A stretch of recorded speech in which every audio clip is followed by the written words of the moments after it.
Praise the Lord. இந்த நாளில் C2H Facebook page மூலமாக வேலி ஆஃப் வேல்யூஸ் ப்ரோக்ராம்க்கு உங்களை அன்போடு வரவேற்கிறேன். இப்போ நம்ம ரீசெண்டாக 74th இண்டிபெண்டன்ஸ் டேவை நினைவு கூர்ந்தோம். நம்ம ஒவ்வொருவரும் இந்தியன் அப்படின்னு சொல்றதுல நம்ம ரொம்ப பெருமைப்படணும். நம்ம இந்தியா வேர்ல்டில் வச்சு 7th லார்ஜஸ்ட் கண்ட்ரி. அவ்வளோ பெரிய ஒரு கண்ட்ரிக்குள்ள தான் நம்ம வாழ்றோம். இந்த இந்தியா இண்டிபெண்ட் நேஷனா இருக்கு. ஸோ நம்ம ஒவ்வொருவரும் என்ன கண்ட்ரியில நம்ம வாழ்றோம், நான் பேசாம இந்தியாவில் இருந்ததுக்கு பதிலாக அந்த கண்ட்ரியில இருந்திருக்கலாம், இந்த கண்ட்ரியில இருந்திருக்கலாம் அப்படின்னு சொல்லி நம்ம சொல்லக்கூடாது.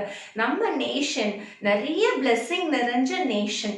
நிறைய கல்ச்சர்ஸ் இந்தியாக்குள்ள இருக்கு, நிறைய ரிலிஜன்ஸ் இருக்கு, நிறைய லாங்குவேஜஸ் இருக்கு.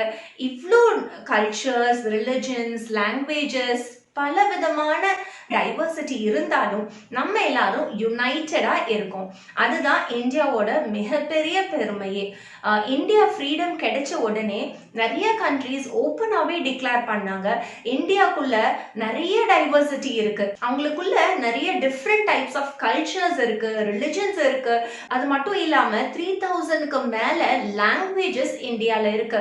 ஸோ லாங் டேர்மா அவங்கனால யுனைட்டடா கண்டிப்பா இருக்கவே முடியாது அப்படின்னு சொல்லி சொன்னாங்க. ஆனா நம்மளுக்கு ஃப்ரீடம் கிடைச்சு 74 இயர்ஸ் ஆகுது. ஆனா இன்னும் இந்தியா நம்ம எல்லாருமே ஒன்னா யுனைட்டடா நம்ம வாழ்ந்துட்டு இருக்கோம். இது எவ்வளோ பெரிய பெருமை இல்லைங்களா? இப்போ கூட ரீசெண்டா பாருங்க, நிறைய டெவலப்ட் நேஷன்ஸ் கூட இந்தியா இல்லைன்னா நம்மளால எதுவுமே செய்ய முடியாது அப்படிங்கிற கண்டிஷனுக்கு வந்ததை நம்ம பார்த்தோம். ஸோ நம்ம இந்தியன்னு சொல்றதுல we should be really proud. India மிகப்பெரிய ஒரு நாடு. அது 37,83,263 ஸ்கொயர் கிலோமீட்டர்ஸ் அதோட ஏரியா. ஸோ இவ்வளோ பெரிய நேஷனுக்குள்ள தான் நம்ம வாழ்றோம். இந்தியா நம்மளோட கண்ட்ரி, அது மேல நம்மளுக்கு ரொம்ப பேட்ரியாட்டிசம் இருக்கணும். நம்ம இந்தியாவை ரொம்ப நேசிக்கணும். எப்பவுமே நம்மளோட செல்ஃப் சென்டர்டா நம்மளோட ஃபேமிலி மட்டும் நம்ம நினைக்காம நம்மளுடைய கண்ட்ரி பத்தி கூட நம்ம நினைச்சு பார்க்கணும். இந்த ஆகஸ்ட் 15th நீங்க நினைச்சு பார்த்தீங்களா, நம்மளுக்கு எப்படி இண்டிபெண்டன்ஸ் கிடைச்சது, எப்படி நம்ம இண்டிபெண்டன்ஸ் கிடைக்கிறதுக்கு முன்னாடி நம்ம இருந்தோம், இண்டிபெண்டன்ஸ் கிடைக்கிறதுக்காக எவ்வளோ பேர் எவ்வளோ கஷ்டங்களை அனுபவிச்சாங்க, என்னென்னலாம் நடந்துச்சு சொல்லி நீங்க யோசிச்சு பாத்தீங்களா? உங்ககிட்ட யாராச்சும் ஞாபகப்படுத்தினாங்களா? அட்லீஸ்ட் ஒவ்வொரு இண்டிபெண்டன்ஸ் டே அன்னைக்காச்சு நம்ம அதை ரீகலெக்ட் பண்ணி பார்க்கணும். நம்மளோட கண்ட்ரிக்கு எப்படி ஃப்ரீடம் கிடைச்சது, எவ்வளோ சாக்ரிஃபைசஸ், எவ்வளோ கஷ்டங்கள் எல்லாரும் அனுபவிச்சாங்கன்னு சொல்லி நம்ம ரீகலெக்ட் பண்ணி பார்க்கணும். பாருங்க, 200 இயர்ஸா பிரிட்டிஷ் நம்ம இந்தியாவை ரூல் பண்ணிட்டு இருந்தாங்க. நம்மளுடைய இந்தியா அதுக்கு முன்னாடி one of the richest countries in the வேர்ல்டா இருந்துச்சு. அது ரொம்ப பணக்கார நாடா இருந்துச்சு. இந்தியால கோல் அதிகமா இருந்துச்சு, டைமண்ட்ஸ் அதிகமா இருந்துச்சு, கோல்டு அதிகமா இருந்துச்சு. அது பொருளாதாரத்துல உயர்ந்து காணப்படுவதற்கான எல்லா சூழ்நிலைகளுமே இந்தியால அதிகமா இருந்துச்சு. ஸோ இந்த மாதிரி விஷயங்கள் எல்லாம் அட்ராக்ட் பண்ணப்பட்டு தான் வெளியில இருக்கிற மற்ற ஃபாரினர்ஸ் நம்ம இந்தியாக்குள்ள வந்தாங்க. ஸோ இப்படி பல ஃபாரினர்ஸ் உள்ள வந்து ட்ரேடுக்காக வந்து ஈஸ்ட் இந்தியா கம்பெனின்னு ஒன்று நான் இந்தியாக்குள்ள வைக்கணும்னு சொல்லி வந்து கொஞ்சம் கொஞ்சமா நம்மளுடைய ரிசோர்சஸ் எல்லாம் அவங்க எடுத்துட்டு போனது மட்டும் இல்லாம இந்தியாவையும் அவங்களோட கண்ட்ரோல்குள்ள கொண்டு வந்துட்டாங்க. First at the beginning India அதை பத்தி அவேராகவே இல்லாம, ஓகே யாரோ ஒருத்தவங்க நம்மளை ஆட்சி செய்யறாங்க அதனால என்ன அப்படின்னு சொல்லி இருந்துட்டாங்க. ஆனா லேட்டர் கொஞ்சம் கொஞ்சமா போகும் பொழுதுதான் அவங்க உணர்வு அடைஞ்சாங்க. சில பேர் சில சோஷியல் ரிஃபார்மர்ஸ் மேல எழுப்பி நம்ம இப்ப என்ன கண்டிஷன்ல இருக்கோம், இந்தியா இன்னொருத்தவங்களோட கையில இருக்கு, இன்னொருத்தவங்க நம்மளை டாமினேட் பண்ணிட்டு இருக்காங்க, வேற ஒருத்தவங்க நம்மளை கண்ட்ரோல் பண்ணிட்டு இருக்காங்க, நம்மள ஏமாத்திட்டு இருக்காங்க, நம்மளுடைய எல்லா பொருளாதாரமும் நம்மளுடைய எல்லா ஆசீர்வாதமான காரியங்களையும் கொஞ்சம் கொஞ்சமா எடுத்துட்டு அவங்களோட கண்ட்ரிக்குள்ள போகிறாங்க, இந்தியா ரொம்ப டவுன் ஆயிட்டு இருக்குங்கிறத உணர்ந்து அதை எல்லாத்துக்கிட்டையும் சொல்லி நம்மளுக்கு ஃப்ரீடம் வேணும் அப்படிங்கிற ஒரு உணர்வை ஃபர்ஸ்ட் கொண்டு வந்து அதுக்கப்புறம் ஃப்ரீடம்காக அவங்க ரொம்ப கஷ்டப்பட்டாங்க. இந்தியாவுக்கு ஃப்ரீடம் வேணும் அப்படிங்கிற உணர்வை நம்ம இந்தியன்ஸ்குள்ள கொண்டு வரதே அவங்களுக்கு ரொம்ப பெரிய ஒரு சேலஞ்சிங்கான விஷயமா தான் இருந்துச்சு. அவங்க நம்மள நம்மள ரூல் பண்ணா என்ன இப்படிங்கிற ஒரு கான்செப்ட் குள்ளதான் இருந்தாங்க. அது மட்டும் இல்ல, இந்தியால இருந்த நிறைய ஜமீன்தார்ஸ் கூட பிரிட்டிஷ் பீப்புளுக்கு அவங்க வந்துட்டு சப்போர்ட் பண்ணிட்டு இருந்தாங்க. பிரிட்டிஷ் கூட சேர்ந்துட்டு நம்மளுடைய இந்தியன்ஸ அவங்க வந்து காட்டி கொடுத்து அவங்கள ப்ராப்ளம்குள்ள ஆக்கி அவங்களுக்கு அடி வாங்கி கொடுத்து இப்படி எல்லாம் பண்ணிட்டு இருந்தாங்க. இந்தியன்ஸ்குள்ள அந்த யூனிட்டியை கொண்டு வரதே நம்மளோட ஃப்ரீடம் ஃபைட்டர்ஸ்க்கு அது ஒரு பெரிய சேலஞ்சா தான் இருந்தது. அது மட்டும் இல்லாம நிறைய கஷ்டங்களை அனுபவிச்சாங்க. நான் சின்ன பிள்ளையா இருக்கும்போது அந்தமான் அண்ட் நிக்கோபார் ஐலண்ட்ஸுக்கு நாங்க ஃபேமிலியா ஒரு ட்ரிப்புக்கு போயிருந்தோம். அந்தமான் அண்ட் நிக்கோபார் ஐலண்ட்ஸுக்கு நம்ம போனோம்னா நம்ம அந்த செல்லுலார் ஜெயில பார்க்காம நம்ம வந்தோம்னு சொன்னா நம்மளோட ட்ரிப் கண்டிப்பா ஒரு ஃபுல்ஃபில்மெண்ட் ஆனதே கிடையாது. அந்தமான் அண்ட் நிக்கோபார்ல நிறைய குட்டி குட்டி ஐலண்ட்ஸ் எல்லாம் இருக்கு. அங்கங்க நம்ம போனோம்னா நம்ம வந்துட்டு ரொம்ப ஹாப்பியா நம்ம என்ஜாய் பண்ணலாம். ஒரு இடத்துல இருந்து இன்னொரு இடத்துக்கு நம்ம ஷிப்ல டிராவல் பண்ணலாம். அங்க இருக்கக்கூடிய ஐலண்ட்ஸ்ல இருக்கக்கூடிய நிறைய நல்ல நல்ல விஷயங்கள் எல்லாம் நம்ம பார்க்கலாம். நம்மளுக்கு ரொம்ப என்ஜாய்மெண்ட் தரும். அதுவும் இல்லாம நம்ம ஷிப்ல டிராவல் பண்ணும்போது அங்க அந்த கடல்ல எல்லாம் நம்ம பார்த்துட்டே போறது நம்மளுக்கு ரொம்ப சந்தோஷமா இருக்கும். ஆனா இந்த செல்லுலார் ஜெயிலுக்கு நம்ம போகும்போது அங்க பாத்தீங்கன்னா நம்மளோட ஃப்ரீடம் ஃபைட்டர்ஸ் எவ்வளவு கஷ்டங்களை அனுபவிச்சாங்கன்னு சொல்லி அங்க இருக்கக்கூடிய கைட்ஸ் நம்மளுக்கு சொல்லுவாங்க. அந்த ஜெயிலுக்குள்ள போனாலே நம்மளுக்கு எப்படா வெளியில வருவோம் அப்படிங்கிற அந்த தாட் வரும். அதுக்குள்ள அவங்க எப்படி இருந்தாங்கன்னே நம்மளால இமேஜின் கூட பண்ணி பார்க்க முடியல. ஃபர்ஸ்ட் இந்தியால பிரிட்டிஷ் வந்துட்டு இங்க ஆட்சி செஞ்சுட்டு இருக்கும் பொழுது ஃப்ரீடம் வேணும்னு சொல்லிட்டு இந்தியன்ஸ் போராட ஆரம்பிச்சாங்க. அப்போ அவங்களுக்கு நிறைய பனிஷ்மெண்ட் கொடுத்தாங்க. இவங்களை எப்படியெல்லாம் டார்ச்சர் பண்ணலாம், ஃப்ரீடம் எனக்கு வேணும் அப்படிங்கிற தாட் அப்படிங்கிற கான்செப்டே அவங்களை விட்டு போயிடணும் அப்படிங்கிறதுக்காக நிறைய டார்ச்சர்ஸ் கொடுத்தாங்க. அதுல ரொம்ப ரொம்ப முக்கியமானது என்னன்னு சொன்னா இந்த அந்தமான் அண்ட் நிக்கோபார் ஐலண்ட்ஸ்ல அவங்க போய் ஒரு ஜெயில் கட்டினாங்க. ஸோ எதுக்காக அங்க போய் அவங்க ஜெயில் கட்டினாங்கன்னு சொன்னா இந்தியால இருந்து அவங்கள ஃபர்ஸ்ட் வெளியில கொண்டு போறாங்க. அவங்களோட ஃபேமிலி கிட்ட இருந்து அவங்களோட ரிலேட்டிவ்ஸ் கிட்ட இருந்து அவங்கள ஃபர்ஸ்ட் வெளியில கொண்டு போயிட்டு அந்த ஐலண்டுக்குள்ள அவங்க வைக்கிறாங்க. ஐலண்டுனா அவங்க எல்லாத்துக்குமே தெரியும், 4 சைடும் வாட்டர் தான் இருக்கும். ஸோ இவங்க இங்கிருந்து கொண்டு போயிடுவாங்க. திருப்பியும் அவங்கனால தப்பிச்சு வெளியில வரவே முடியாது. அவங்க இவ்வளோ கிலோமீட்டர்ஸ் அவங்க வந்துட்டு இந்த சீல வந்து அவங்க நீச்சல் அடிச்சு வர்றது வந்துட்டு சாதாரண விஷயமே கிடையாது. அங்கிருந்து யாராலையும் தப்பிச்சு வரவே முடியாதுங்கிறனாலதான் அந்தமான் அண்ட் நிக்கோபார் ஐலண்ட்ஸ்ல போயிட்டு அந்த ஜெயில் வச்சு அவங்கள அங்க வச்சு டார்ச்சர் பண்ணாங்க. அங்க இங்கிருந்து நிறைய பேர் வந்து ஃப்ரீடம்காக போராடினாங்க. அவ்வளோ பேர்த்தையும் அவங்க அங்க கொண்டு போய் தான் வச்சாங்க. அப்போ அவங்க ஜெயில் பத்தாம ஒரு பெரிய ஜெயிலே அவங்க கட்டுனாங்க. லண்டன்ல இருக்கக்கூடிய ஒரு ஜெயில ஒரு மாடலா வச்சுட்டு இதே மாதிரி நம்ம எங்கேயும் கட்டணும்னு சொல்லிட்டு அந்தமான்ல அவங்க கட்டுனாங்க.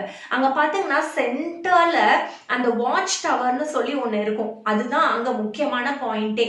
அந்த வாட்ச் டவரை கனெக்ட் பண்ணி 7 விங்ஸ் இருக்கும்.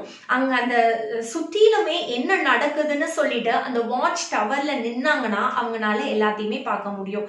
நம்ம அங்க போனோம்னா அந்த கைட் வந்து இதுதான் வாட்ச் டவர், இதுதான் ஜெயில, இங்கதான் இந்த ஃப்ரீடம் ஃபைட்டர் இருந்தாங்க, இந்த செல்ல தான் இவங்க இருந்தாங்கன்னு சொல்லி நம்மளுக்கு கிளியரா காமிப்பாங்க.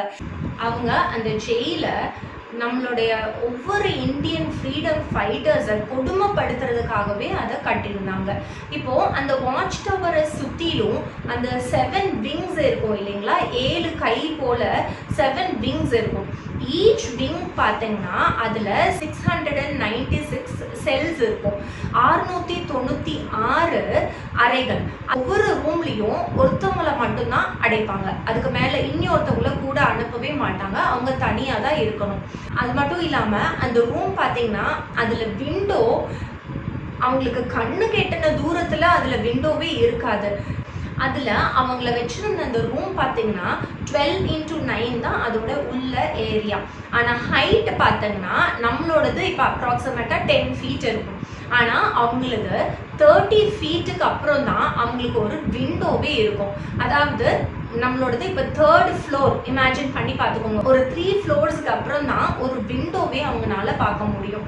அப்போ நீங்க நினைச்சு பாருங்க, அவங்களால யார் கூடயும் கம்யூனிகேட் பண்ணவே முடியாது. ஒவ்வொருத்தவங்க தான் ஒவ்வொரு ரூம்ல இருக்கணும். அந்த 696 செல்ஸ்ல 696 பிரிசனர்ஸ் உள்ள இருப்பாங்க. அந்த மாதிரி 7 விங்ஸ்லயும் 696 செல்ஸ் இருக்கும். அது மட்டும் இல்லாம ஒவ்வொரு இதுலயுமே அவங்கள தூக்கில மாட்டுறதுக்காக ஒரு ரூம் இருக்கும். எங்களை கூட்டிட்டு போகும்போது கைடு அங்கெல்லாம் கூட்டிட்டு போய் காமிச்சாங்க. இங்கதான் அவங்கள தூக்கில மாட்டுவாங்க. அந்த கயிறு எல்லாமே இன்னுமே அங்க வச்சிருக்காங்க. இப்படிதான் அவங்க மாட்டுவாங்க. இங்க கீழே இதை இழுத்தாங்கன்னா அவங்க வந்துட்டு அப்படியே தொங்கி இறந்து போவாங்க. ஸோ நம்மளோட ஃப்ரீடம்காக, நம்ம சந்தோஷமா இருக்கணுங்கிறதுக்காக, நம்மளோட கண்ட்ரி ஹாப்பியா இருக்கணுங்கிறதுக்காக நம்மளோட ஃப்ரீடம் ஃபைட்டர்ஸ் எவ்வளோ கஷ்டங்களையும் கொடுமைகளையும் அனுபவிச்சிருக்காங்க. அந்த இடத்துல 30 ஃபீட்டுக்கு அப்புறம் தான் ஒரு விண்டோனா ஒருத்தவங்க இன்னொருத்தவங்கள பார்த்துக்கவே முடியாது, பேசவே முடியாது. எப்பவுமே பிரிட்டிஷ் சோல்ஜர்ஸ் அவங்க பின்னாடியே இருந்துட்டு இருப்பாங்க. ஏதாவது ஒர்க் செய்யணும்னா கூட அவங்க போகணும்னா பின்னாடி அவங்க இருந்து அடிச்சுக்கிட்டே இருப்பாங்க. ஒருத்தவங்க இன்னொருத்தவங்களை பார்க்கக்கூடாது, பேசக்கூடாது, எதுவுமே பண்ணக்கூடாது. இவ்வளோ பயங்கரமான கொடுமையான வேலைகளை வாங்குவாங்க. அந்தமான் நிக்கோபார் ஒரு பெரிய காடா தான் இருந்துச்சு. ஆனா அது ஒரு காலனியா மாத்துறதுக்கு அங்க இருக்க ஃபாரஸ்ட் எல்லாம் அழிச்சு அங்கே நிறைய பில்டிங்ஸ் எல்லாம் கட்ட வச்சாங்க. எல்லாமே நம்மளுடைய ஃப்ரீடம் ஃபைட்டர்ஸை வச்சு தான் அங்கே பெரிய பெரிய பில்டிங்ஸ் எல்லாம் கட்டியிருக்காங்க. மரங்களை எல்லாம் கட் பண்ணி அதை வச்சு பில்டிங் எல்லாம் கட்டியிருக்காங்க. அவ்வளோ கொடுமையான வேலைகள் எல்லாம் வாங்குவாங்க, கஷ்டமான வேலைகள்லாம் வாங்குவாங்க. ஆனால் அவங்களுக்கு சாப்பாடு பார்த்தீங்கன்னா அவங்களோட சாப்பாடுல நிறைய புழு பூச்சியெல்லாம் ஊறுமா. சாப்பிடலைன்னா அடிப்பாங்க. இல்லை எனக்கு இவ்வளோ புழுவோட பூச்சியோடலாம் எனக்கு வேண்டாம்னு சொல்லி வச்சுட்டாங்கன்னா அவங்க கொடுக்கக்கூடிய அந்த பிளேட்டை கொஞ்ச நேரத்துலேயே அந்த சாப்பாடு கெட்டு போயிடும். அந்த மாதிரி அப்போ அவங்க உடனே அதை சாப்பிட்டுதான் ஆகணும். ஐயோ எனக்கு இது ரொம்ப அருவருப்பா இருக்கு, என்னால சாப்பிட முடியலன்னு சொல்லி அதை ரிஜெக்ட் பண்ணிட்டாங்கன்னா கொஞ்ச நேரம் கழிச்சு பசி தாங்க முடியாம எனக்கு சாப்பிடணும்னு தோணுதுன்னு எடுத்து பார்த்தாங்கன்னா அந்த சாப்பாடு கெட்டு போயிருக்கும். இப்படி பலவிதமான கஷ்டங்களை நம்மளோட ஃப்ரீடம் ஃபைட்டர்ஸ் ஒவ்வொரு நாளும் அனுபவிச்சாங்க. அது மட்டும் இல்லாம அந்த அந்தமான் அண்ட் நிக்கோபார் ஐலண்ட்ஸ்ல இருந்து அவங்க தப்பிச்சு வெளியில வந்துடணும், எப்படியாவது வெளியில வந்துடணும்னு சொன்னா ஃபர்ஸ்ட் ஆஃப் ஆல் 2 பேர் இல்லைன்னா 3 பேர் சேர்ந்து ஏதாவது பிளான் பண்ணாதான் வர முடியும். ஃபர்ஸ்ட் பாயிண்ட், அவங்க ஒருத்தவங்க இன்னொருத்தவங்கள மீட் பண்ணிக்கவே முடியாது. சரி நானே தனியா போராடி நான் எப்படியாவது வெளியில வந்துடுறேன்னு சொன்னாலும் கூட சென்னையிலேருந்து அந்தமானுக்கு பார்த்தீங்கன்னா கிட்டத்தட்ட 1200 கிலோமீட்டர்ஸ். எப்படி 1200 கிலோமீட்டர்ஸ் அவங்க இந்த கடல்லையே ஸ்விம் பண்ணி வெளியில வர முடியும்? முடியவே முடியாது. அதனாலதான் அந்த இடத்துல வச்சு அவங்க டார்ச்சர் பண்ணாங்க.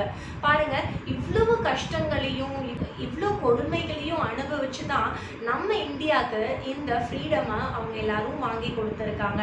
இப்படிப்பட்ட கஷ்டங்களை அனுபவிச்சு வாங்கின ஒரு ஃப்ரீடம் நிறைஞ்ச கண்ட்ரியில தான் நம்ம இன்னைக்கு வாழ்ந்துட்டு இருக்கோம். அது மட்டும் இல்லாம இந்தியன்ஸ் மட்டும் நம்மளோட ஃப்ரீடம்காக போராடல, நிறைய ஃபாரினர்ஸ் கூட நம்மளோட ஃப்ரீடம்காக போராடி இருக்காங்க. ஆனி பெசன்ட்ங்கிறவங்க ஒரு பிரிட்டிஷ் உமன். ஆனா அவங்க நம்மளுடைய இந்தியால இருக்கக்கூடிய இந்த ரெவல்யூஷனை பார்த்துட்டு நானும் இந்தியாவோட ஃப்ரீடம்காக போராடுறேன், இந்தியா ஃப்ரீடம்காக ஃபைட் பண்றது அதுதான் ரைட் அப்படின்னு சொல்லி அவங்க உணர்ந்து ஆனி பெசன்ட் மகாத்மா காந்தி கூட சேர்ந்துட்டு அவங்களும் நம்மளுடைய ஃப்ரீடம்காக ஃபைட் பண்ணாங்க. ஆனி பெசன்ட் மட்டும் இல்ல, சிஎஃப் ஆண்ட்ரூஸ், இவாய்ச்சி ஃபியூஜிவாரா, மேட்லின், இப்படி நிறைய ஃபாரினர்ஸ் நம்மளுடைய ஃப்ரீடம்காக ஃபைட் பண்ணாங்க. பாருங்க, ஃபாரினர்ஸ் நம்மளுடைய கண்ட்ரியோட ஃப்ரீடம்காக ஃபைட் பண்ணோன்ட்டு என்ன இருக்கு? ஆனா அவங்க கூட நம்மளுடைய இந்தியாவோட ஃப்ரீடம்காக ஃபைட் பண்ணியிருக்காங்க.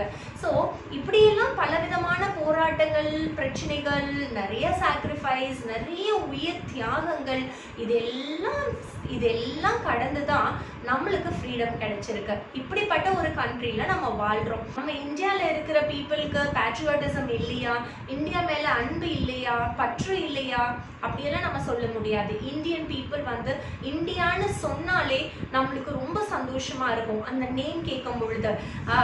அது மட்டும் இல்லாம நம்மளோட நேஷனல் ஆந்தம் நம்ம காதுல கேட்கும் பொழுது நம்மளுக்குள்ள ஒரு பயங்கரமான ஒரு உணர்வு வருது இல்லையா? நம்மளால அதை ஜஸ்ட் ஏதோ ஒரு சாங் கேட்குற மாதிரி நம்மளால இருக்க முடியாது. நம்மளுக்குள்ளேயே ஒரு ஃபீலிங், ஒரு பேட்ரியாட்டிக் ஃபீலிங், இது என்னோட கண்ட்ரி, இது என்னுடைய கண்ட்ரியோட நேஷனல் ஆந்தம் அப்படிங்கிற அந்த ஒரு தாட் நம்மளுக்கு வருது. கண்டிப்பா யாருக்கா இருந்தாலும் அவங்கவுங்க நேஷனல் ஆந்தம் கேட்கும் பொழுது ஒரு பேட்ரியாட்டிக் ஃபீலிங் வரும். நான் ஒரு ஸ்டோரி படிச்சேன். ஒரு வைன் ஷாப்ல எல்லாருமே பயங்கரமா ட்ரிங்க் பண்ணிட்டு அங்க எல்லாருமே அவுட் ஆஃப் கண்ட்ரோல் ஆயிட்டாங்க.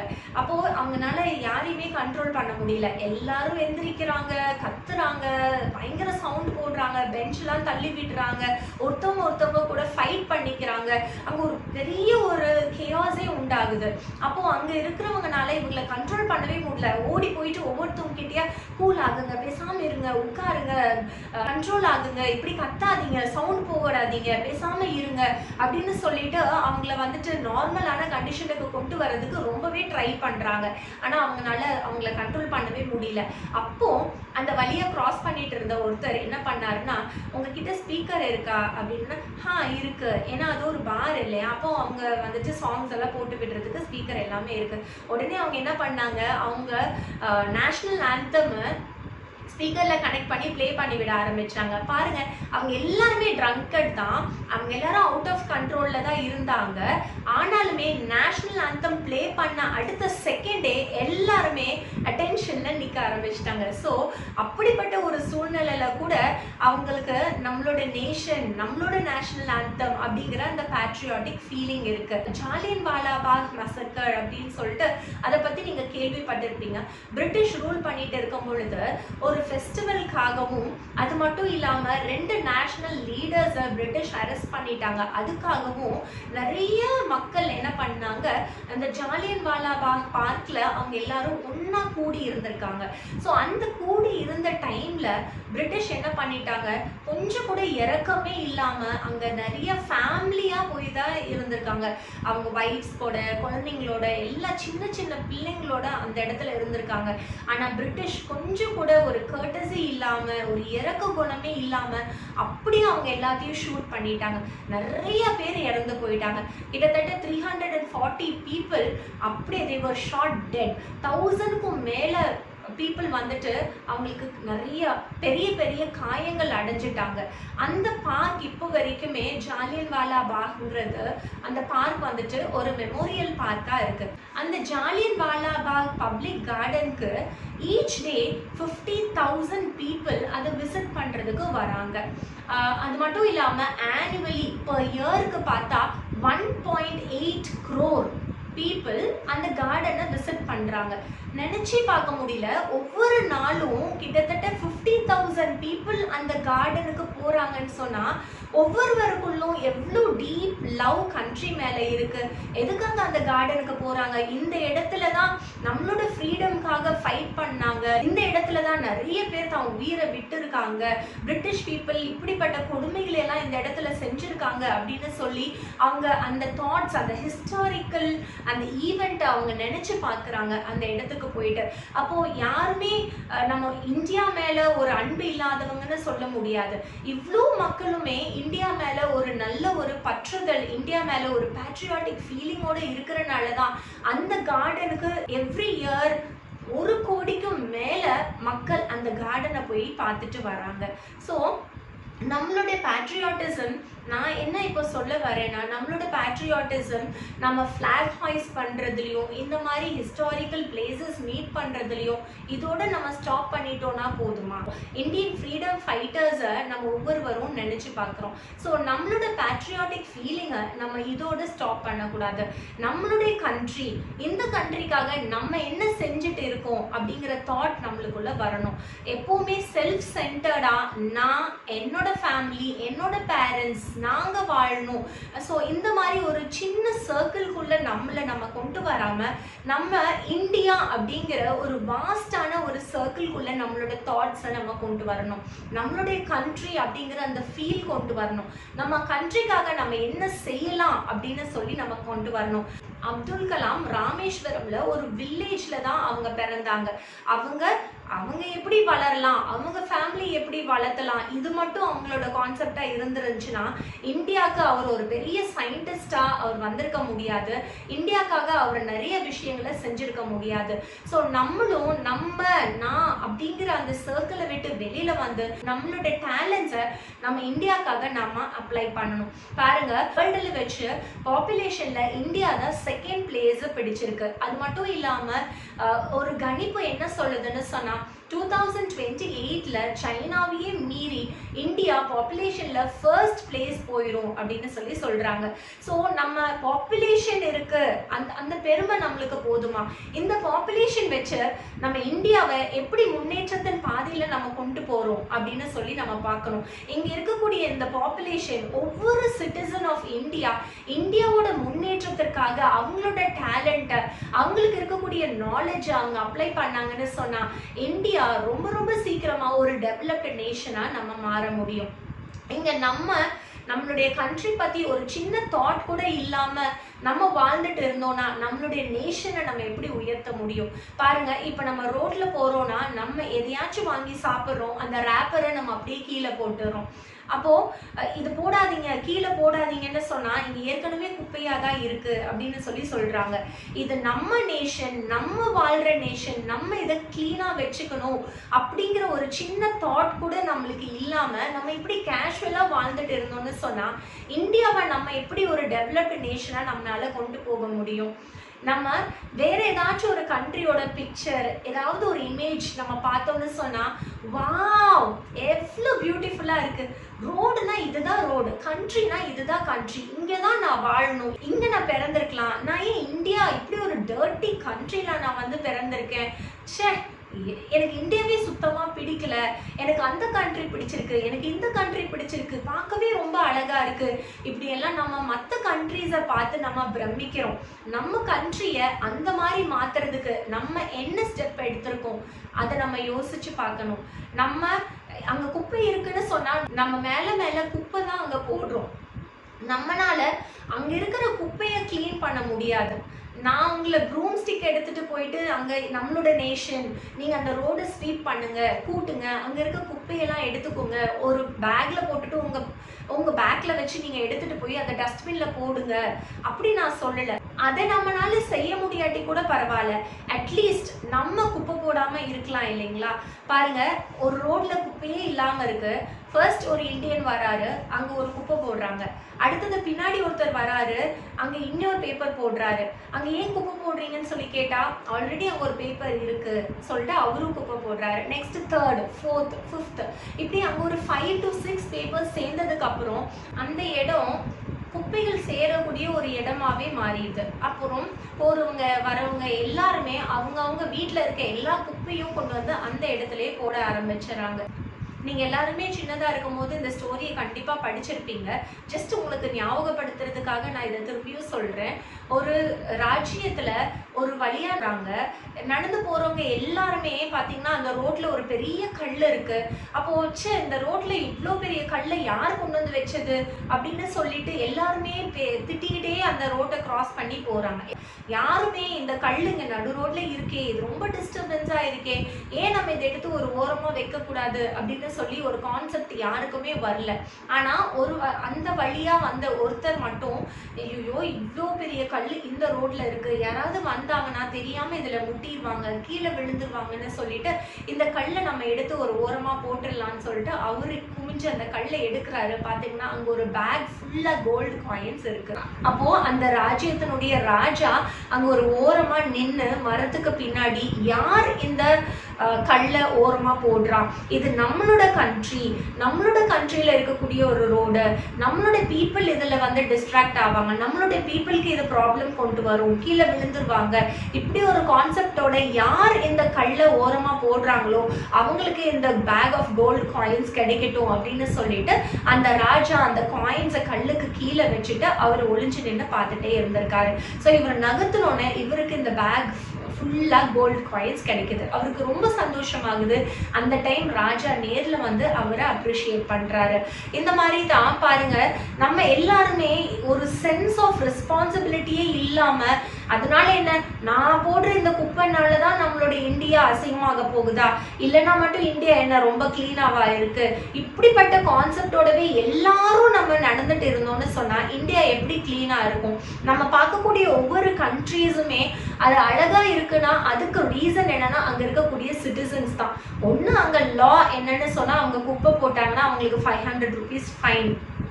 ஸோ அவங்க அந்த ஃபைனுக்கு பயந்துட்டு குப்பை போடுறது கிடையாது.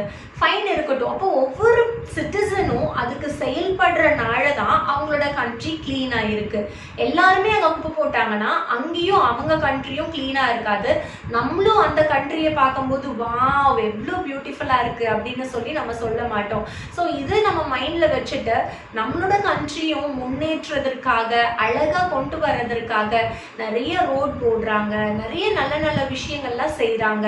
ஒவ்வொருத்தவங்களுக்குள்ளேயும் ஒரு கான்செப்ட், நம்ம கண்ட்ரி நம்ம கிளீனாக வச்சுக்கணும். இந்த கான்செப்ட் இருந்துச்சுன்னா எல்லாருமே each and every citizen of இந்தியாக்குள்ளேயும் இந்த கான்செப்ட் இருந்துச்சுன்னா கண்டிப்பா நம்மளோட கண்ட்ரி கிளீனான கண்ட்ரியா தான் இருக்கும். நம்ம கவர்மெண்ட் நம்ம நேஷனை கிளீனாக வைக்கிறதுக்கு, கிளென்லினஸ்குள்ளே கொண்டு வர்றதுக்கு நிறைய ஸ்டெப்ஸ் எடுத்திருக்காங்க, நிறைய ஸ்கீம்ஸ் இன்ட்ரடியூஸ் பண்ணியிருக்காங்க. ஸோ கவர்மெண்ட்டுக்கு நம்ம கோஆப்ரேட் பண்ணி நம்மளோட நேஷனை நம்ம எப்படி கிளீனாக வைக்கணும்னு சொல்லிட்டு நம்ம கண்டிப்பாக அதுக்கு நம்மளோட ஹேண்டையும் நம்ம கொடுக்கணும். நம்ம கவர்மெண்ட் அவங்க பர்ஃபெக்டாக இருக்காங்களா, அவங்க அவங்களோட ஒர்க்கை கரெக்டாக பண்ணுறாங்களா, இவங்கெல்லாம் நம்மளுக்கு சொல்ல வந்துட்டாங்க, இப்படி நம்ம அவங்களுக்கு அகேன்ஸ்டாக நம்ம பேசிட்டு தேவையில்லாமல் வாக்குவாதங்கள் நம்ம பண்ணிட்டு சும்மா நம்ம வேணால் அது பேசுறதுக்கு கரெக்டாக இருக்கும். நம்மளோட ரோல்ஸ் அண்ட் ரெஸ்பான்சிபிலிட்டிஸில் நம்ம பர்ஃபெக்டாக இருக்கிறத நம்ம பார்க்கணும். நம்ம இவங்கள எல்லாம் குற்றம் சாட்டக்கூடிய வேலை நம்மளுக்கு கிடையாது. நம்ம பர்ஃபெக்டாக இருக்கோமா அதை மட்டும் நம்ம பார்த்துட்டு நம்மளோட ஒர்க்கை நம்ம கரெக்டாக செஞ்சோன்னு சொன்னால் நம்மளால முடிஞ்சதை நம்ம செய்யும் பொழுது நம்மளோட கண்ட்ரி நல்லா இருக்கும். ஸோ நம்ம எப்படி நம்ம வீட்டை நம்ம கிளீனாக வைக்கணும்னு சொல்லி நம்ம நினைக்கிறோமோ அதே போல் நம்மளோட கண்ட்ரி நம்ம வீட்டை விட்டு வெளியில் போகும் பொழுது கூட அதே போல் நம்ம ஸ்ட்ரீட்ஸ் ரோட்ஸையும் நம்ம கிளீனாக மெயின்டைன் பண்ணுறதுக்கு நம்மளால முடிஞ்சதை நம்ம செய்யணும். ஸோ வீட்டில் நீங்கள் பாட்டுக்கு எதையாவது சாப்பிட்டுட்டு அங்கங்கே குப்பை போட்டிங்கன்னா கண்டிப்பாக உங்கள் பேரண்ட்ஸ் விட மாட்டாங்க. அவங்க வார்ன் பண்ணுவாங்க, ஏன் வீட்டில் அங்கங்கே குப்பை போடுற, ஏன் அங்கே இதை வச்சுருக்க, ஏன் இங்கே வச்சுருக்க, இதை கரெக்டான பிளேஸில் வெய்ய, இதை ஏன் இப்படி பண்ணுறதுன்னு சொல்லிட்டு அவங்க வார்னிங்ஸ் கொடுக்குறாங்க. அதே மாதிரி ஸ்ட்ரீட்டில் போகும்போதும் பேரண்ட்ஸ் உங்களுக்கு வார்னிங்ஸ் கொடுக்குறாங்களா, நீ சாப்பிட்டுட்டு ரேப்பரை டஸ்ட்பினில் தான் போடணும், இன்கேஸ் டஸ்ட்பின் பக்கத்தில் இல்லைன்னா உன்னோட பேக்கில் வச்சுக்கோ, எங்கே டஸ்ட்பின் வருதோ அங்கே நீ போட்டுக்கலாம், இப்படி அவங்க வார்னிங்ஸ் கொடுக்குறாங்களா, இல்லை உங்களை எங்கே வேணாலும் போடுறதுக்கு விட்டுறாங்களா? நீங்கள் இன்கேஸ் உங்கள் பேரண்ட்ஸ் உங்களுக்கு வார்னிங்ஸ் கொடுக்கலனா கூட அவங்க உங்களுக்கு இன்ஸ்ட்ரக்ட் பண்ணலனா கூட நீங்கள் உங்கள் பேரண்ட்ஸ் கிட்ட சொல்லுங்கள், இங்கே குப்பை போடாதீங்க மம்மி, இங்கே குப்பை போடாதீங்க டேடி, இது டஸ்ட்பின் இல்லை இது ரோடு, இங்கேயே நீங்கள் குப்பை போடுறீங்க. அட் தி பிகினிங் அவங்க சொல்லுவாங்க நீ பேசாமல் இரு வேலையை பாரு அப்படின்னு சொல்லிட்டு. இன்கேஸ் அவங்க உங்களுக்கு லிசன் பண்ணலனா கூட நீங்கள் பாதர் பண்ணாதீங்க, அவங்க போடுற அந்த குப்பையை நீங்கள் எடுத்து உங்கள் பேக்கில் வச்சுக்கோங்க, எங்கே டஸ்ட்பின் வருதோ நீங்கள் அந்த டஸ்ட்பின்குள்ளே அந்த குப்பையை போடுங்க. ஸோ நம்ம கொஞ்சம் கொஞ்சமாக நம்ம ஸ்டெப்ஸ் எடுத்து நம்ம கிளீனாக வைக்கிறதுக்கு ஒவ்வொருவரும் நம்ம முயற்சி செஞ்சோம்னா நம்மளால கண்டிப்பாக இது பாசிபிள் தான், முடியும். பிகினிங்கில் அவங்க எல்லாருமே நம்மளுக்கு அகேன்ஸ்டாக தான் பேசுவாங்க, ஆனால் அவங்க அகேன்ஸ்டாக பேசினாலும் நம்ம அதை ஃபாலோ பண்ணலாம். நம்ம அதை ஞாபகத்தில் வச்சுட்டு இல்லை நான் குப்பை எங்கே போட மாட்டேன் அப்படின்னு சொல்லிட்டு நம்ம ஞாபகத்தில் வச்சுட்டு நம்மளால முடிஞ்சதை நம்ம செய்வோம். எத்தனையோ பேர் ஃப்ரீடம் ஃபைட்டர்ஸ் அவங்களோட உயிரை கூட சாக்ரிஃபைஸ் பண்ணி நம்ம இந்தியாவுக்கு ஃப்ரீடம் வாங்கி கொடுத்துருக்காங்க. இப்படிப்பட்ட ஒரு இண்டிபெண்டான நேஷனில் நம்ம வாழ்ந்துட்டு இருக்கோம். இந்த நேஷனை பாதுகாக்கிறதுக்கு, சுத்தமாக வச்சுக்கிறதுக்கு, அழகாக வச்சுக்கிறதுக்கு, ஃபாரினர்ஸ் உள்ளே வரும்பொழுது நம்மளோட கண்ட்ரி ரொம்ப அழகாக இருக்குன்னு சொல்றதுக்கு நம்மளால முடிஞ்ச ஒரு சின்ன சின்ன ஸ்டெப்ஸ் நம்ம எடுத்து வைக்கலாம் இல்லையா? ஏன்னு சொன்னால் நம்ம இன்னைக்கு இவ்வளோ இண்டிபெண்ட்டாக எவ்வளோ ஃப்ரீடமாக நம்ம ஜாலியாக இருக்கோம். இந்த ஃப்ரீடம் நம்மளுக்கு சும்மா கிடைக்கல. நான் உங்கள்கிட்ட முன்னாடியே சொன்னது போல் நிறைய கஷ்டங்கள் நிறைய பாடுகள் பட்டு தான் இந்த சுதந்திரம் நம்மளுக்கு கிடைச்சிருக்கு. இன்னைக்கு மேபி நீங்கள் வீட்டில் சும்மா சொல்லலாம் எனக்கு என்ன ஃப்ரீடமே இல்லை, நான் என்ன இந்தியா என்ன ஃப்ரீடம் கிடைச்சிருச்சுன்னு சொல்கிறாங்க, ஆனால் ஒரு ஃப்ரீடமான ஒரு லைஃபே நான் ஒரு டிவி பார்க்க முடியல, மொபைல் பார்க்க ஃப்ரீடம் இல்லை, ஃப்ரெண்ட்ஸ் கூட வெளியில் போகிறதுக்கு ஃப்ரீடம் இல்லை, இப்படி பலவிதமான ஒரு பாண்டிங்குள்ள தான் நான் இருக்கேன் அப்படின்னு சொல்லி நீங்க புலம்பலாம். நம்மளோட நேஷன் எவ்வளோ அழகா பேரண்ட்ஸ் வந்துட்டு குழந்தைங்களை பராமரிக்கிறது, சரியான விதத்துல கொண்டு வர்றது, ரெஸ்பான்சிபிலிட்டிஸ்லாம் சொல்லி தந்து சரியான விதத்துல வளர்த்தக்கூடிய ஒரு அழகான ஒரு சொசைட்டி, அழகான ஒரு ஃபேமிலி செட்டப், இப்படிப்பட்ட ஒரு இதுல தான் நம்ம வாழ்றோம். நிறைய கண்ட்ரிஸ் பார்த்தீங்கன்னா குழந்தைங்களை அவங்க வந்துட்டு ஒரு குறிப்பிட்ட ஏஜ் வந்ததுக்கு அப்புறம் ஃப்ரீயா விட்டுருவாங்க. சின்ன வயசுல இருந்தே குழந்தைங்க தனியா, பேரண்ட்ஸ் தனியா, இப்படிதான் வாழ்வாங்க. ஒரு ஃபேமிலி பாண்டிங்கே இல்லாம தான் இருக்கும். பேரண்ட்ஸ் வந்துட்டு நீ ஏன் இதை செய்யறன்னு கூட குழந்தைங்க கிட்ட கேட்க முடியாது. அவங்க அவங்களோட லைஃபை அவங்க வாழ்வாங்க, பேரண்ட்ஸோட லைஃபை வாழ்வாங்க. ஸோ இது வந்துட்டு உங்களுக்கு மேபி இங்கிருந்து பார்க்கறதுக்கு அது நல்ல செட்டப்பா தெரியலாம். ஆனா அந்த சிச்சுவேஷன்ல நீங்க யோசிச்சு பாருங்க, குழந்தைங்க ஒரு சரியான வாழ்க்கையே வாழவே முடியாது. மாரல் வேல்யூஸே இல்லாம தான் கண்டிப்பா வாழ்வாங்க. ஸோ இன்னைக்கு உங்களோட பேரண்ட்ஸ் உங்களை ரைட்டான விதத்துல கொண்டு வராங்க, அழகா மோல்ட் பண்றாங்கன்னா அதுக்கு நீங்க கீழ்ப்படிஞ்சு, பேரண்ட்ஸ் சொல்றதுக்கு கீழ்ப்படிஞ்சு, நம்மளுடைய கண்ட்ரியில இருக்கக்கூடிய இந்த கல்ச்சர்ஸ் ஒவ்வொன்றுக்கும் நீங்க கீழ்ப்படிஞ்சு அதுக்கு நீங்க ஒபே பண்ணி நீங்க வாழ்ந்தீங்கன்னா கண்டிப்பா நீங்க நல்லா இருக்க முடியும். ஃபாரின்ல இருக்கிற ஒவ்வொருவரும் நம்மளுடைய கண்ட்ரியோட கல்ச்சர்ஸை பார்த்து, இங்க இருக்க ஃபேமிலி செட்டப் எல்லாம் பார்த்துட்டு இது ரொம்ப சூப்பரா இருக்குன்னு சொல்லி அவங்க சொல்றாங்க. நம்மளுக்கு இங்க இருக்கிறது பிடிக்காம நம்ம இருக்கக்கூடாது.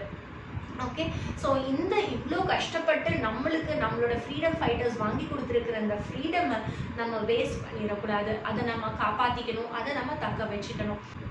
அதே போல தான் நம்மளுடைய வாழ்க்கையும் தேவையில்லாத பழக்க வழக்கங்கள், பாவங்கள், நிறைய சூழ்நிலைகள்ல மாட்டி இப்படிப்பட்ட ஒரு பாண்டேஜ்குள்ள இருந்தோம். ஆனா ஆண்டவராகிய இயேசு கிறிஸ்து நம்மளுக்கு இந்த உலகத்துக்குள்ள வந்து இந்த மாதிரி பாவங்கள், சாபங்கள், பிரச்சனை, வியாதி இதுல இருந்தெல்லாம் விடுதலை கொடுக்கறதுக்காக அவருடைய உயிரவே கொடுத்தாரு. அவருடைய கடைசி சொட்டு ரத்தம் வரைக்கும் ஆண்டவர் இந்த பூமியில சிந்தி நம்மளை மீட்டி எடுக்கணும், நம்மளுக்கு ரட்சிப்பு கிடைக்கணும், நம்மளுக்கு விடுதலை கிடைக்கணும், நம்ம ஃப்ரீடமா வாழணுங்கிறதுக்காக தான் அவ்வளோ கஷ்டங்களையும் பாடுகளையும் ஆண்டவராகிய இயேசு கிறிஸ்து பட்டாரு. ஸோ அந்த ஃப்ரீடமையும் நம்ம அலட்சியப்படுத்திடக்கூடாது. திருப்பியும் அதை அலட்சியப்படுத்தி நம்ம தேவையில்லாத பாண்டிங்குள்ள போய் நம்ம மாட்டிக்கிட்டு ஆண்டவருக்கு பிடிக்காத சில பாவங்கள், ஆண்டவருக்கு பிடிக்காத பழக்க வழக்கங்கள், ஆண்டவருக்கு பிடிக்காத உறவுகளுக்குள்ள நம்ம போய் மாட்டிக்க கூடாது. எந்த விஷயம் செஞ்சாலும் இந்த விஷயம் நான் செஞ்சேன்னா ஏசப்பா இதுல சந்தோஷப்படுவாரா, இந்த காரியம் நான் பேசினேன்னா இதனால ஆண்டவருக்கு என்ன பிடிக்குமா இல்ல பிடிக்காம போகுமா, இந்த விஷயம் நான் செய்யறதுனால ஜீசஸ் ஹாப்பியா இருப்பாரா இப்படின்னு சொல்லிட்டு நீங்க யோசிச்சு பார்க்கணும். ஏன்னா நம்மளுடைய ஸ்பிரிச்சுவல் ஃப்ரீடம்காக ஜீசஸ் கிரைஸ்ட் அவ்வளோ சாக்ரிஃபைசஸ் பண்ணியிருக்காங்க, அவ்வளோ கஷ்டப்பட்டிருக்காங்க. ஸோ இதை உணர்ந்தவங்களா, இதை அலட்சியப்படுத்தாம இதை ஜஸ்ட் அப்படியே விட்டுட்டு நம்ம பாட்டுக்கு நம்மளுக்கு என்னென்ன சந்தோஷம்னு தோணுது, எது நம்மளுக்கு ப்ளஷர் கொடுக்குது, எது நம்மளுக்கு ஹாப்பினஸ் கொடுக்குது, ஃப்ரெண்ட்ஸ் சொல்றாங்க, ரிலேட்டிவ்ஸ் சொல்றாங்க அப்படின்னு சொல்லிட்டு நம்ம தேவையில்லாத பழக்க வழக்கங்கள்ல திரும்பியும் போயிட்டு அந்த ஃப்ரீடமை நம்ம அலட்சியப்படுத்தி மாட்டிக்க கூடாது.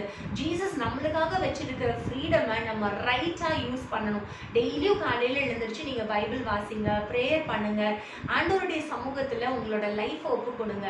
கண்டிப்பா உங்களோட லைஃப் பிளெஸிங்கா இருக்கும். நீங்க சரியான ட்ராக்ல வரணும்னா உங்களோட லைஃப்பை டெய்லியும் காலையில எழுந்திருச்சு ப்ரேயர் பண்ணி இன்னைக்கு என்னோட லைஃப்பை உங்க கரத்துல நான் ஒப்பு கொடுக்குறேன்னு சொல்லி ஆண்டவர்கிட்ட நீங்க ப்ரே பண்ணுங்க. நான் உங்களுக்கு பிரியமில்லாத காரியத்தை செய்யக்கூடாது, பேசக்கூடாது, பார்க்கக்கூடாது, உங்களுக்கு எது பிடிக்குமோ அதுதான் நான் செய்யணும்னு சொல்லி நீங்க ஒப்பு கொடுங்க. அப்படி நீங்க ஒப்பு கொடுத்தீங்கன்னா ஜீசஸ்க்கு எப்படி பிடிக்குமோ அந்த ட்ராக்ல உங்களை அழகா கொண்டு வருவாங்க. ஸோ அப்படி அவர் கொடுத்திருக்கிற இந்த காரியத்தை, இந்த ஸ்பிரிச்சுவல் ஃப்ரீடமை நம்ம ரைட்டான விதத்துல யூஸ் பண்ணி, இந்த ஃப்ரீடம் இல்லாத நிறைய பேர் இருக்காங்க, அவங்களுக்காக நீங்க ப்ரேயர் பண்ணணும்.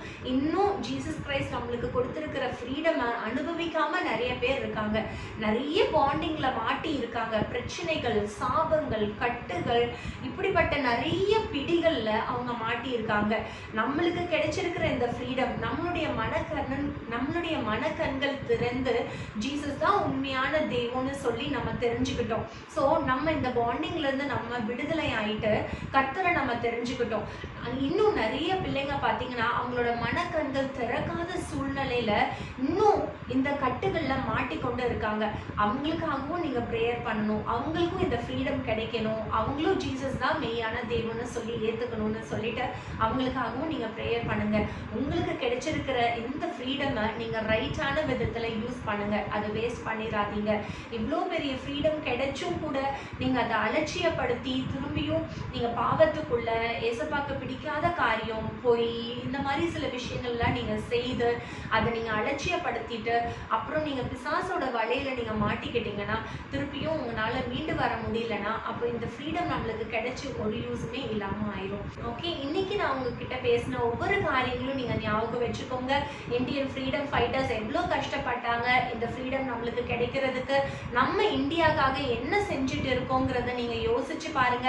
கண்ட்ரி எனக்காக என்ன செஞ்சிருக்கு, கவர்மெண்ட் எனக்காக என்ன செஞ்சிருக்கு, பிரைம் மினிஸ்டர் எனக்கு என்ன செஞ்சிருக்காங்க, சீஃப் மினிஸ்டர் எனக்கு என்ன செஞ்சிருக்காங்க, இதெல்லாம் நீங்க யோசிக்காம நீங்க கண்ட்ரிக்காக என்ன செய்றீங்க, கண்ட்ரிக்கு என்ன செய்யணுங்கிறதுக்காக என்ன ஸ்டெப் எடுத்துட்டு இருக்கீங்க, நம்மளோட கண்ட்ரியை டெவலப் பண்றதுக்கு நம்ம என்ன பண்றோம்னு சொல்லி யோசிங்க. அதே மாதிரி ரொம்ப ரொம்ப முக்கியமான விஷயம், ஜீசஸ் கிரைஸ்ட் நம்மளுக்காக நம்ம ஃப்ரீடமோட வாழணும், பாண்டேஜ்ல எல்லாம் மாட்டிடக்கூடாதுன்னு சொல்லிட்டு அவரோட பிளட்டை கொடுத்து நம்மளுக்கு வாங்கி கொடுத்துருக்கிற இந்த ஃப்ரீடமையும் நம்ம எப்படி யூஸ் பண்ணிட்டு இருக்கோம், ரைட்டான ட்ராக்ல போயிட்டு இருக்கோமான்னு சொல்லி யோசிச்சுட்டு இருங்க. நான் நெக்ஸ்ட் வீக் மண்டே இதே போல இன்னொரு டாபிக்கோட நான் வந்து உங்களை மீட் பண்றேன். 6 o'clock எனக்காக வெயிட் பண்ணுங்க. Bye bye.